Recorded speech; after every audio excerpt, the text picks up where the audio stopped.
Donc le deuxième exercice, exercice numéro 2.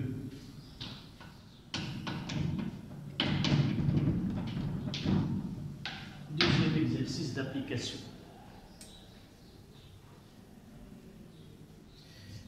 Donc, on considère une poulie à double gorge de rayon R1 10 cm, R2 20 cm, qui peut tourner sans frottement autour d'un axe delta fixe.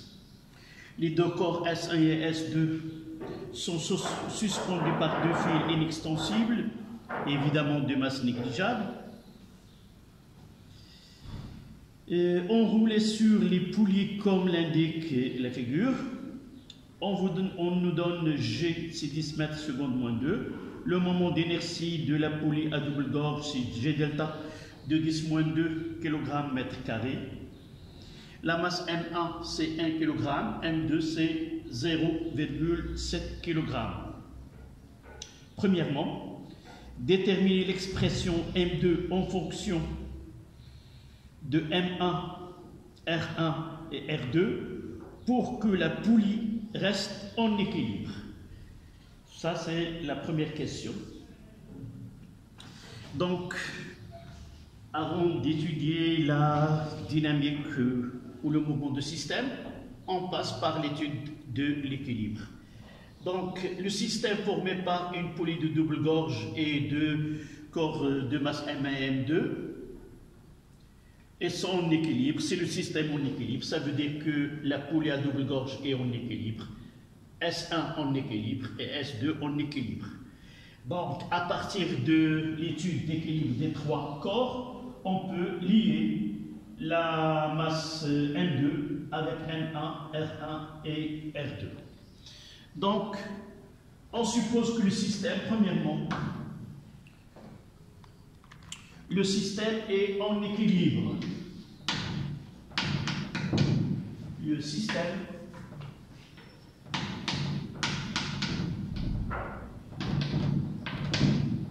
est en équilibre. Et par la suite, on va essayer de tirer à partir de cette supposition la condition qui va lier M1 à M2, R1 et R2. D'accord? Donc le système en équilibre, ça veut dire que la poulie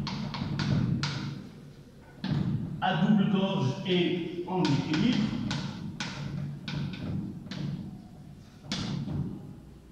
Le corps S1 est en équilibre et le corps S2 est en équilibre. Ça veut dire quoi? Ça veut dire on a la 1, la 2 et la 3. Premièrement, si la poulie qui est susceptible de réaliser un mouvement de rotation, c'est en équilibre, ça veut dire la condition d'équilibre, c'est somme des moments des forces exercées. Donc, sigma des moments par rapport à l'axe delta des forces extérieures appliquées sur la poulie est égal à 0. Donc on va revenir ici. On va essayer de schématiser les forces qui s'exercent sur le système étudié. Donc on aura ici c'est P, d'accord, et R, c'est l'action de l'axe delta qui supporte la poulie.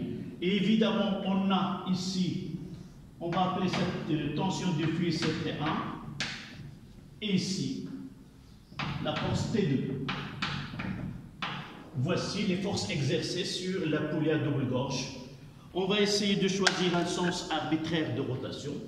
Donc, on va mettre que ce sens-là est le sens arbitraire positif pour les moments. Donc, on va mettre moment de P plus moment de R plus le moment de T1 plus le moment de T2 est égal à 0. Vous voyez ici que R et P, ce sont deux forces qui rencontrent l'axe de rotation delta. Et par la suite, le moment de R et le moment de P, c'est 0. Le moment de T1, il donne un sens de rotation dans le sens opposé, c'est-à-dire c'est moins T fois R1. La distance, le moment, c'est plus ou moins l'intensité de la force pour la distance qui sépare la projection orthogonale de l'axe delta sur la direction.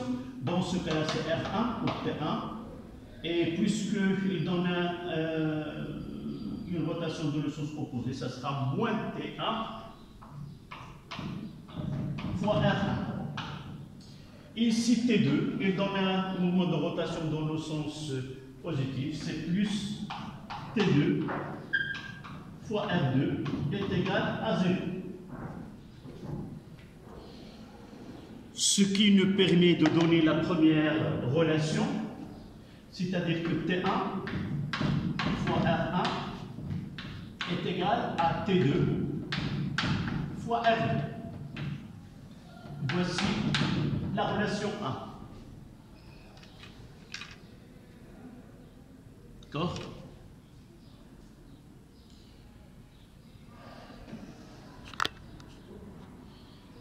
Maintenant, la relation 2, équilibre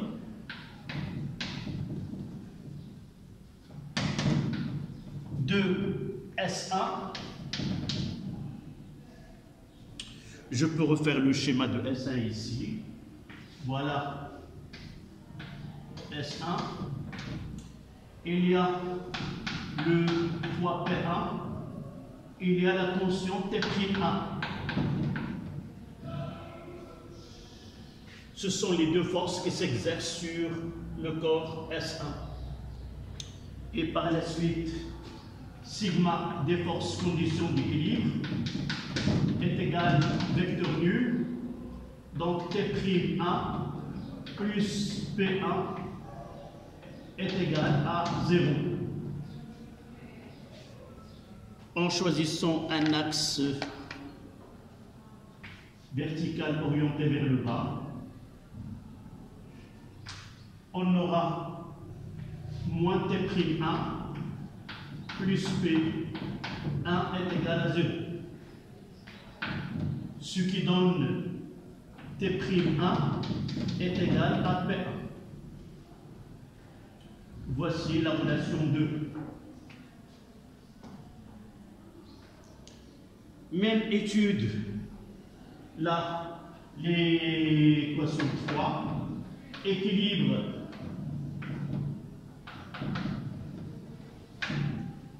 de S2. Évidemment, il va nous donner, je vais le représenter ici, là c'est P2, là c'est T'2. Donc, même étude, on aura ce qui nous donne que T'2, c'est la même chose, T'2 est égal à P2. D'accord? C'est le même travail, T'2 plus P2 est égal à vecteur nul. On fait la projection et on arrive à cette relation qu'on va l'appeler 3. Donc, pour aboutir à la condition, on va dire d'abord que le fil F1 et le fil F2, le fil F1 et le fil F2, ici, sont des fils de masse négligeables et inextensibles, et par la suite, les forces qui s'exercent sur l'extrémité de chacun des deux fils ont même intensité. Évidemment, on a déjà répondu à cette question en appliquant la deuxième loi de Newton sur le fil. On aura T', par exemple ici, T'2 plus T2 en vecteur T2 avec plus le vecteur T'2 est égal à MA. Puisque M est négligeable, on aura les deux forces, la somme des deux est égale à 0, et par la suite, ils ont même intensité. Ce n'est pas la peine de le démontrer, on va l'écrire là. On va dire que, puisque F1 et F2 ont des masses négligeables, alors T'1 est égal à T'1 et T2 est égal à T'2. Ça veut dire quoi? Ça veut dire que T1, on va revenir à l'équation A. Dans l'équation A, on va remplacer T1, qui est T'1, qui est M1 fois G. Donc on aura M1 fois G fois R1 est égal à T2. C'est M2 fois G. T2 c'est T'2 qui est égal à M2G. Donc M2 fois G fois R2. Et en simplifiant par G, on aura M1 R1 est égal à M2 R2. Mais ils nous ont demandé de déterminer la masse M2, donc ça sera M2 doit être égal à M1 fois R1 sur R2. Voilà la condition que doit satisfaire M2, ou la relation qui exprime M2 en fonction de M1 et de R1 et R2. D'accord? Donc M2 c'est M1 fois R1 sur R2. Et si nous appliquons R1, ça sera 10 et R2 ça 20, ça nous donne que M2 est égal à M1 sur 2. C'est doit être la moitié.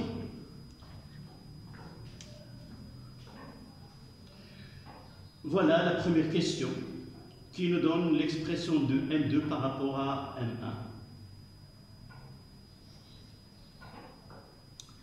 À remarquer, on peut demander le sens de mouvement. Si l'équilibre n'est pas assuré, on peut déterminer dans quel sens le système va évoluer spontanément. Je vais voir la deuxième question, c'est quoi? Oui. Deuxièmement, on utilise par la suite M1, c'est 1 kg et M2 0,7 kg. Puis on libère le système sans vitesse initiale à un instant t est égal à 0. De 1, petit a, déterminer le sens de mouvement. D'accord? On demande de déterminer le sens de mouvement. Comment peut-on déterminer le sens de mouvement? D'abord, on va essayer de suivre la poulie ici. La T1 et la T2.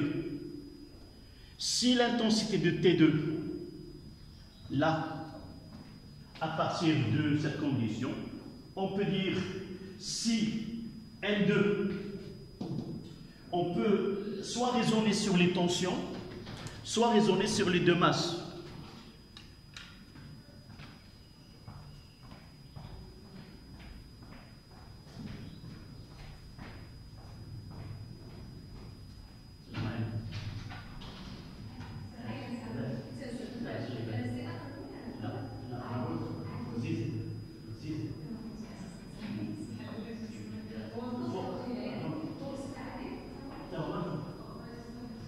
شوف واش هذا القسم واش فيه صافي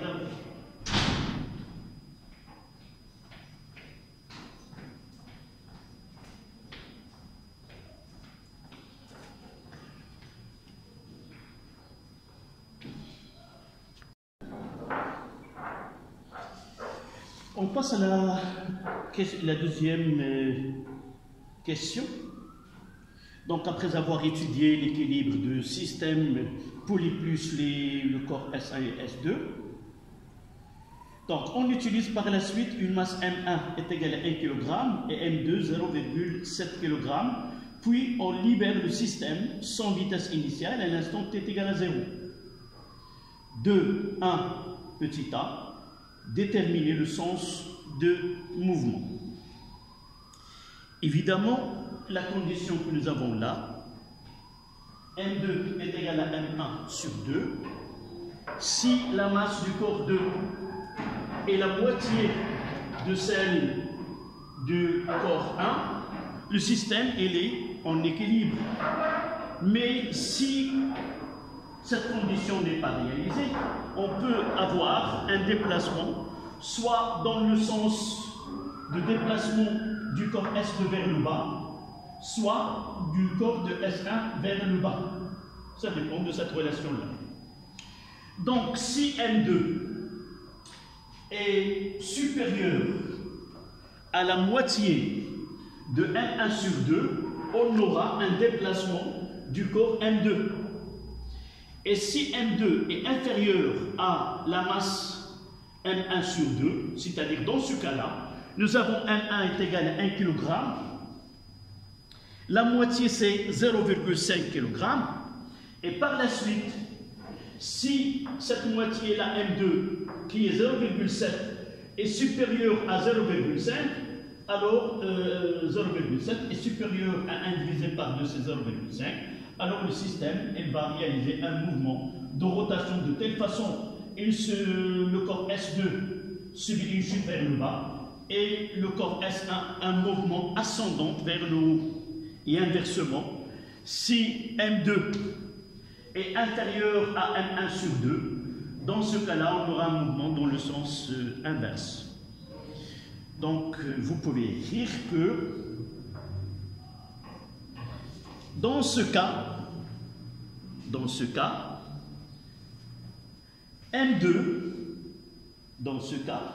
M2 est supérieur à M1 sur 2, est supérieur à M1 sur 2, c'est-à-dire 0,7 est supérieur à 1 divisé par 2, qui est 0,5, le système se mettra en rotation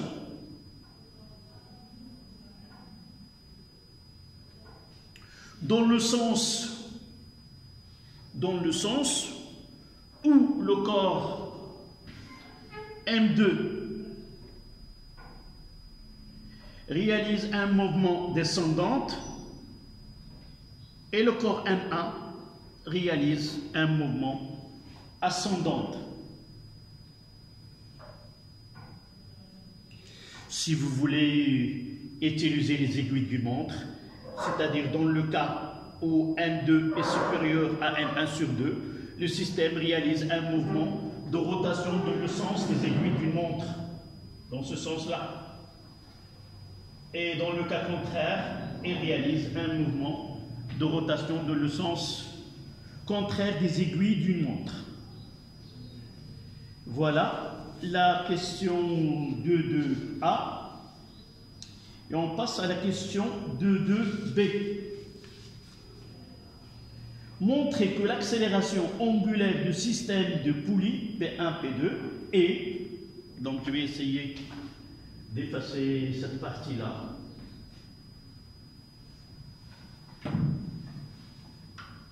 Maintenant, on sait dans quel sens s'effectue le mouvement. C'est dans le sens des aiguilles d'une montre, c'est-à-dire le sens que nous avons choisi, c'est vraiment le sens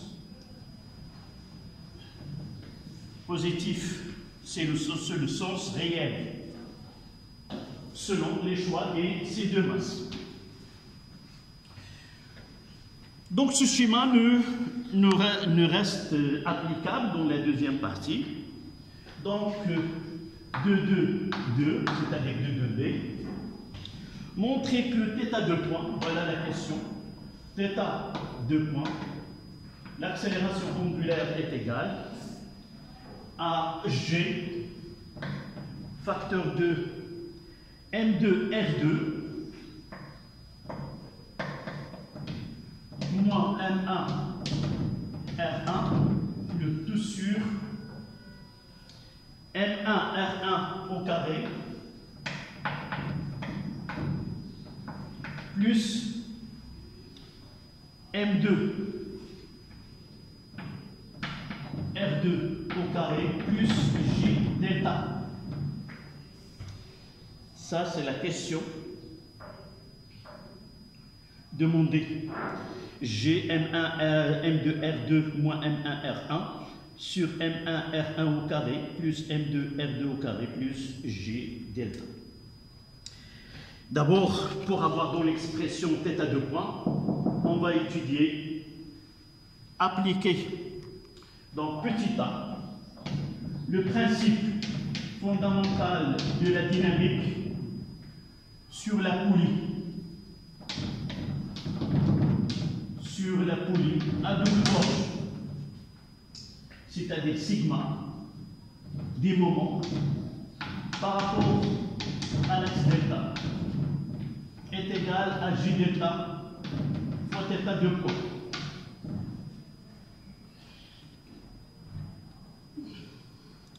Et les forces que nous avons ici,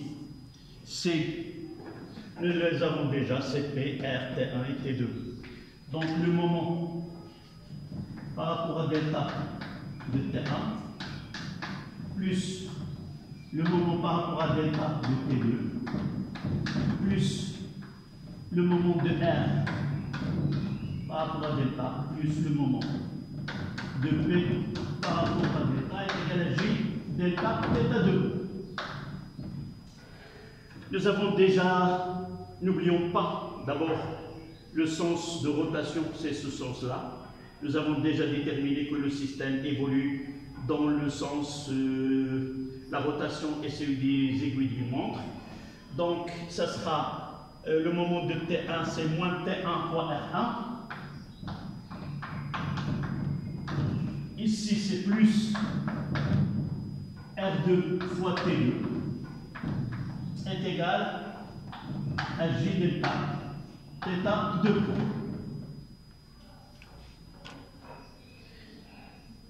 Il nous reste à appliquer ce que nous avons fait tout à l'heure pour l'équilibre. On peut l'appliquer ici pour le cas de dynamique. D'accord? Donc, petit a, le principe sur la vie. Petit b. Deuxième loi de Newton sur S1.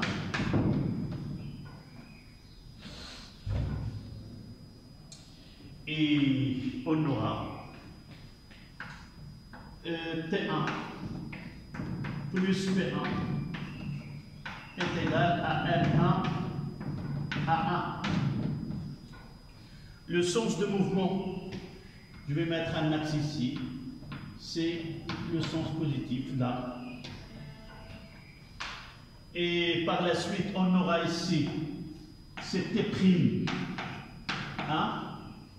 Et là, c'est P1. Je mettrai ici, tout à l'heure, on remplacera T'1 plus P1 égal à M à 1. D'accord? On fait la projection. Donc, on aura T'1 moins P1 est égal à M1 à 1.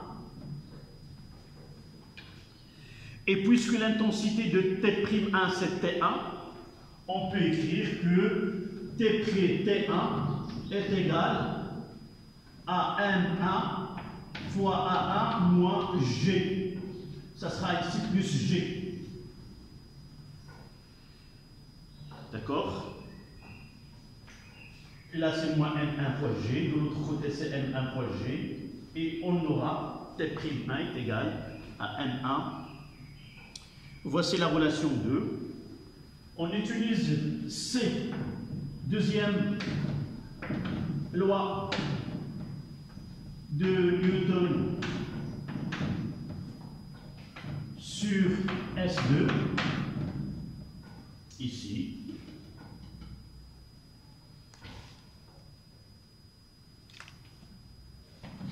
On aura T de la même façon, T'2 plus P2 est égal à M2 A2. Je vais revenir ici faire l'axe orienté selon le sens du mouvement. Donc là, là mouvement ascendant, là mouvement descendant. D'accord? Et la projection, ça sera moins T'2 plus P2 est égal à M2 A2. Et de là, T'2 c'est T2. Donc je garderai T2 de l'autre côté, j'aurai T2 est égal à M2. Voilà, M2. Je vais mettre celle-là de ce côté-là et celle-là de ce côté-là. Donc M2, ça sera G moins A2. D'accord? Moins A2. Et c'est la relation 2. T2 est égal à M2. G moins A2.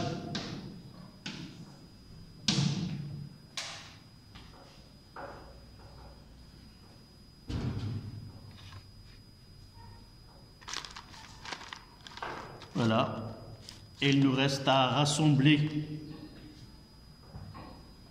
ces relations-là, ici. Vous voyez que dans l'expression là, il n'y a pas l'accélération ni A1 ni A2.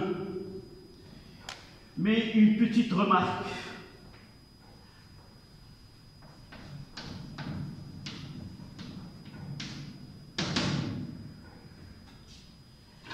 Dans ce cas-là, nous avons une poulie à double gorge et les deux poulies sont solidaires. Nous savons que A est égal à R θ 2 points. Là, la relation que nous avons tirée à partir de l'expression de l'accélération dans le repère de Freinet, ou ce qu'on appelle la composante tangentielle de l'accélération.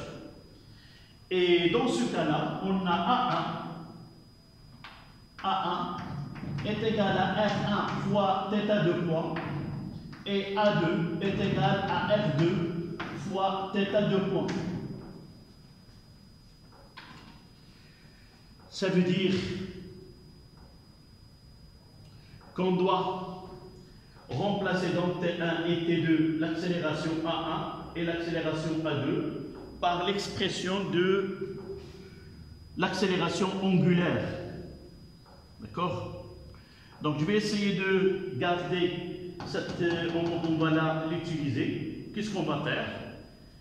D'abord T1, on remplace θ, A1 par R1 θ 2 points. Et là, A2 par R2 θ 2 points. Donc T1 et T2. Et on va revenir à cette expression. Et de là, on va essayer de factoriser par θ 2 points d'un côté, et le reste, on le gardera par l'autre partie. D'accord? Donc, je vais écrire cette équation qu'on aura. Je dois la garder ici. C'est T1, c'est T2 fois R2 moins T1 fois R1 est égal à J delta θ 2 points. Je la garde ici et je vais revenir par la suite. Vous voyez? Je la garde pour libérer cet espace-là et arriver à cette expression. D'accord? Donc, qu'est-ce qu'on va faire? T1 est égal à NA facteur de A1, c'est quoi? C'est R1 θ 2 points plus G et T2 est égal, là, c'est M2 G moins R2 fois θ, 2 points. Voilà, je me suis débarrassé de l'accélération linéaire A1 et A2 et je vais revenir à cette équation. Là, j'ai T2 fois R2, voilà T2, c'est-à-dire M2 G moins R2 fois θ 2 points multiplié fois R2, d'accord, moins T1, c'est M1 R1 θ 2 points plus G fois R1 est égal à G delta fois θ 2. Donc, je vais essayer de regrouper de ce côté-là, là où il y a les θ 2 points. Et je vais les écrire de ce côté-là. θ 2 points, facteur. J'ai déjà J delta. Donc là, c'est moins. Qu'est-ce que je vais de l'autre côté? M2 fois R2 fois R2. Donc, le moins de l'autre côté, ça donne plus M2 R2 au carré. Et de là, M1, R1, R1, le moins de l'autre côté, plus M1, R1 au carré. D'accord? Qu'est-ce qui reste ici? Tout ce qui est delta de points, je l'ai mis de l'autre côté. Elle reste ici quoi? M2 fois G fois R2 est égal à M2 fois G fois R2. Et là, c'est moins M1 fois G fois R1. Moins M1 fois G fois R1. Ça y est, on est arrivé à l'expression demandée. Cet état de point est égal à M2 G R2. Là, il y a un facteur G dans l'expression. On peut factoriser par G. Donc, il y a un G, facteur de M2, R2, moins M1, R1, le tout sur cette expression-là, M1, R1 au carré, plus M2, R2 au carré, plus GD. Et c'était l'expression demandée. Je reviens à cette expression. G, M2, R2, moins M1 R1 sur M1 R1 au carré plus M2 R2 au carré plus G delta. Voilà. On a arrivé à l'expression demandée. Calculer sa valeur. Là, c'est du calcul. On va essayer de faire l'application numérique. Je vais le faire ici.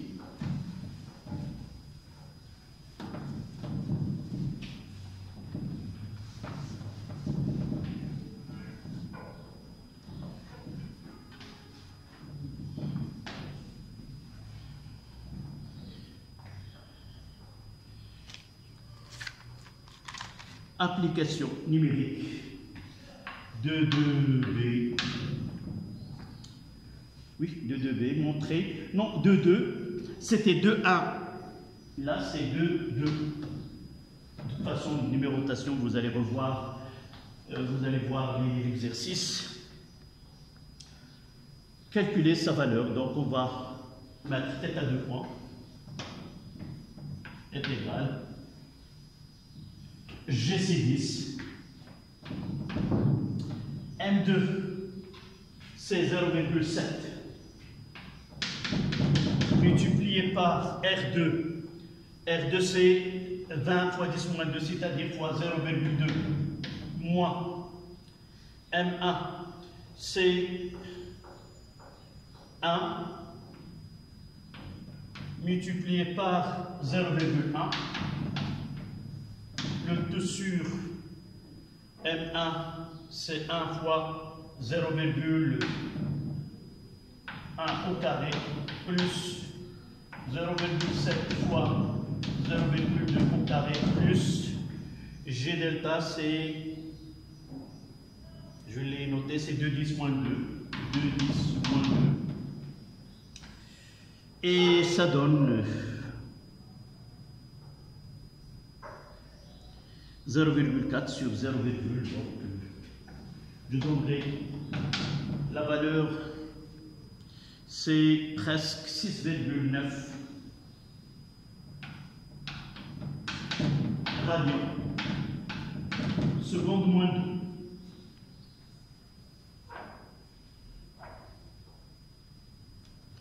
Voilà.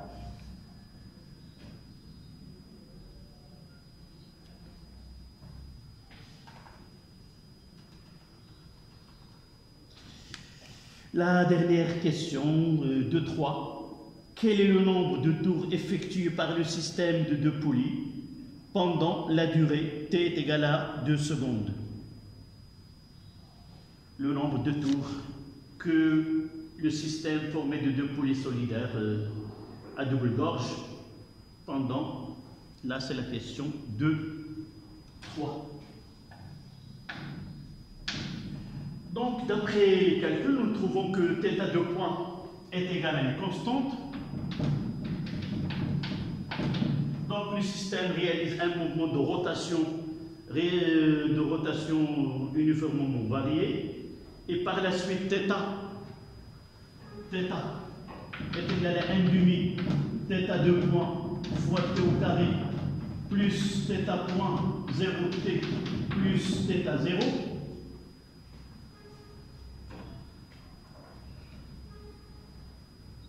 Nous voyons que le système part à vitesse nulle, c'est-à-dire on mettra θ moins θ 0 est égal à delta de θ est égal uniquement à 1,5 θ 2 points fois t au carré, puisque θ point 0 est égal à 0. Et de là, on a delta de θ est égal, c'est 6,9 divisé par 2 fois t au carré, et delta de θ est égal à 2π fois n, le nombre de tours, et par la suite 2π fois n est égal à 6,9 divisé par 2 fois t au carré. Donc le nombre de tours restera 6,9 divisé par 2 fois 2π fois t au carré. Donc il suffit de connaître, on remplace le temps par 2 secondes, d'accord? Donc n, c'est 6,9 fois 2 au carré, divisé par 4 fois 3,14. Voici le nombre avec une calculatrice. Donc 6,9 fois 4. Divisé par 4, donc le 4 il va se simplifier. Donc 6,9 divisé par pi.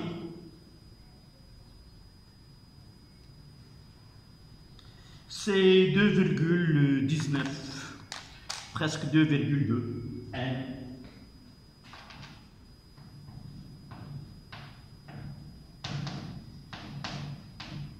« 2,2 tours. C'est presque 2 tours avant de s'arrêter de tourner. Voilà. C'était la dernière question de cet exercice qui s'intéresse à appliquer la relation fondamentale de la dynamique pour la rotation d'un système, ici dans ce cas-là, une poulie à double gorge, et comment travailler mouvement de rotation et mouvement de translation des corps qui sont liés par des fils inextensibles de masse négligeable. Voilà, merci.